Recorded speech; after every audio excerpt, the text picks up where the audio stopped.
பாருங்க பூனை தண்ணி வச்சோன்னே எப்படி குடிக்கணும்னு பாருங்க. இந்தா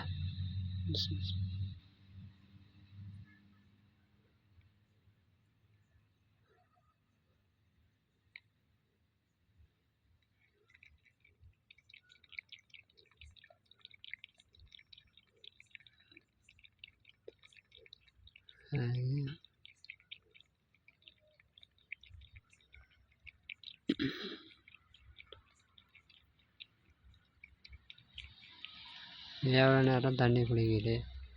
அது நான் வந்தோடனே தண்ணி கேட்டு ஓடி வரும். நான் பக்கெட்டில் ஒரு வாளியில் எடுத்து அதுக்கு தண்ணியை எடுத்து நினச்சி குடித்தா குடிக்கும் தான். அதுகளுக்கு கேட்க தெரியாது. நாம் தான் அதுக்குள்ள தண்ணிகளை எடுத்து நினச்சி பருக வைக்கணும். குடிங்க பஸ் போதுமா?